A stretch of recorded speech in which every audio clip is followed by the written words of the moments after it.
Tazria. And can you conceive of what Tazria means? Tazria basically means conceived, but Tazria means the kind of conceived as in when a woman has conceived a child. But I wonder if this is a homonym by coincidence, or maybe this is a homonym with purpose. What is your conception of conception? When a woman brings a child into this world, does she even conceive of all that child can be? Every child is filled with so much potential. Some parents actually do understand and maybe even see that great potential, but unfortunately, some do not. And when a parent does not conceive of the potential of her child, it's unlikely that the child will come close to reaching his potential. And just because someone conceives of something, it doesn't make it automatically become reality, but the potential is at least there. But to reach potential, we actually have to do what we have to do to get there. Not reaching for, and then not reaching, our potential, it is like an insult to God. God has created each of us with so much potential, but when we don't do our part to reach for it, it's like throwing away the great gift that God has given us. Seriously, what an insult that is to God. Of course, God does understand that we're going to make mistakes along the way, and God will forgive our mistakes if we at least do what we need to do to make things right. Sometimes our mistakes, and even sometimes things that are not mistakes, but are just a part of life, can make us impure. And that is what this Torah reading is mostly telling us about. And with this Torah reading talking so much about being impure, we need to realize that this can be a part of life. But we need to make it right when it happens. When we do become impure, we need to re-purify and return to God. Sometimes we need to be conceived again. We need to conceive again.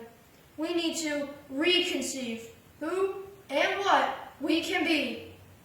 We each have potential to reach, but are we ready to do what we need to do to reach for it? This Torah reading gives information, instructions, for a woman needing to become pure again after having given birth. And there are other times explained for us in this reading when people need to become pure again. This Torah reading tells about how those who are not pure have the responsibility to remove themselves temporarily from those who are pure. It is the responsibility of those who are impure to be responsible and to remove themselves from possibly contaminating those who are pure. Being impure is not a sin. Being impure can actually just be a part of life. So being impure is not a sin. But not re-purifying is needed, that is. We need to take responsibility and re-purify ourselves when needed. We have to think about how what we do affects others. The Torah here makes it clear that it is not the responsibility of those who are pure, but it is to be the responsibility of those who are impure.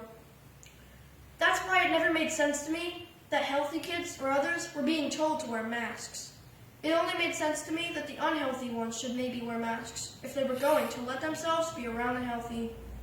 But it is clear in the Torah here that the unhealthy should actually remove themselves from the community. The unhealthy should be the ones to remove themselves to not possibly contaminate others. The unhealthy should be careful to not possibly contaminate the healthy. But the healthy should be able to live their lives normally. That's real clear in this week's Torah reading.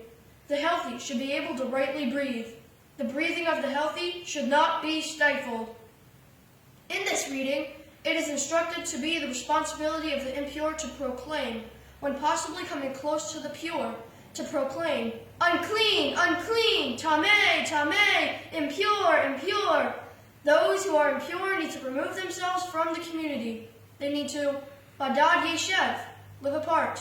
They should, michutz lamachaneh moshavo, should live outside the community. Those who are impure, those who are unhealthy, it is their responsibility to not contaminate others. It is their responsibility to re-purify themselves. It is their responsibility to reconceive themselves. It's kind of like a kid in class who is disrupting. If he or his behavior is impure, he shouldn't stay and disrupt or badly affect everyone. He should leave until he's ready to come back.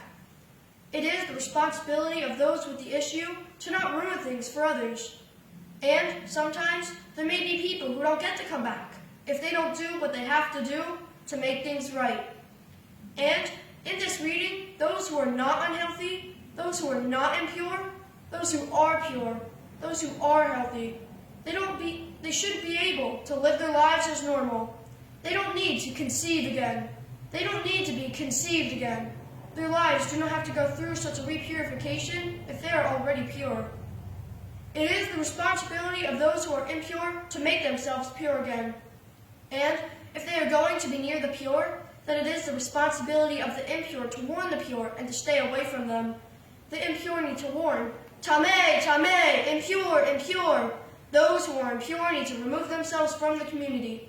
They need to Badad Yeshev, live apart.